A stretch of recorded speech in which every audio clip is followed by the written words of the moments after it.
Hello all, I am Lalita. I am going to explain about loops in Java, mainly focusing on do while, for and nested loops.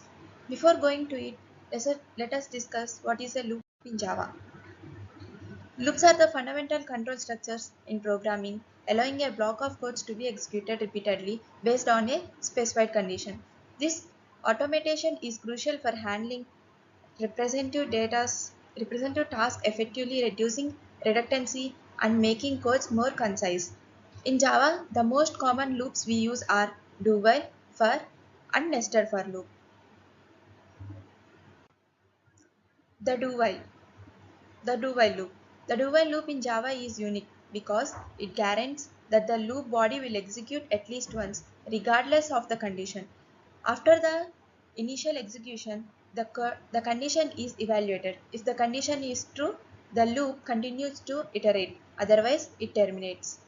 The structure is ideal for scenarios where an action must be performed at least once before checking its further repetitions are unnecessary. Here is the syntax for the do while loop. First, do, condition to be executed, and while loop. Flowchart for the do while loop. First, we will see the condition. If it is true, the statements inside the loop will be executed. Otherwise, it comes out of the do while loop. Next, for loop.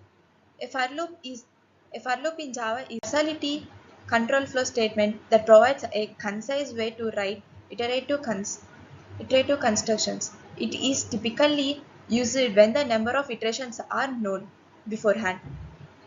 The loop consists of three main parts. Initialization, which executes once before the loop begins. Conditions, which is evaluated before each iteration. And increment or decrement, or we can call as update, which updates the control variable after each iteration. Here is the syntax for the for loop. For initialization, condition, increment or decrement, or it is also known as update. Next, code is evaluated. Here is the simple example for the for loop. For int I equals to 0. That means it is initializing I less than 5. It is the condition I plus plus. That is update. System.out.println iteration plus I.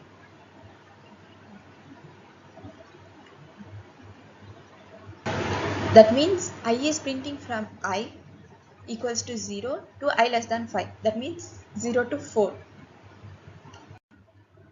Here we go for flowchart. Initialization, next expression.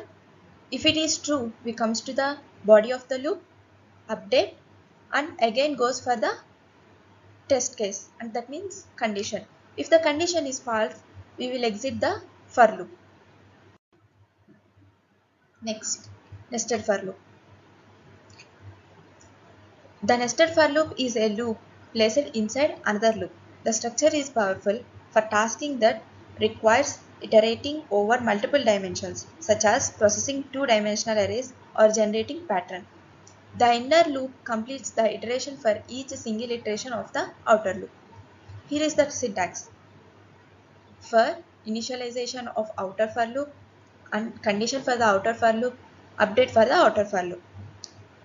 Again, for initialization, for the inner for loop, condition and the increment. Then code must be executed. Here is the simple example for it. For int I equals to 0, I less than 2, I plus plus. For int j equals to 0, j less than 3, j plus plus. That means I equals, it prints from I equals to 0, j equals to 0, I equals to 0, j equals to 1, I equals to 0, j equals to 2.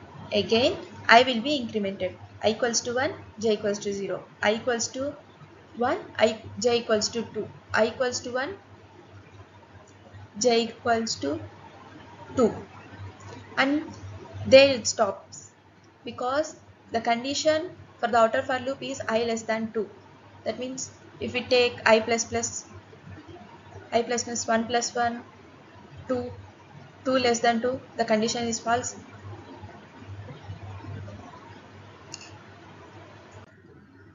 Here is the flowchart for the nested for loop. It is the visualizing loop control flow. That means understanding the execution part of each loop is crucial for effective programming. It is the visual summary for how do while loop and nested for loop manage the control flow. Coming to the conclusion, Java loop constructs, the do while, for, and the nested loops are powerful tools for efficient and concise code, understanding their unique behaviors, allowing developers to tackle diverse programming challenges for simple repetition to complex multiple dimension data processing.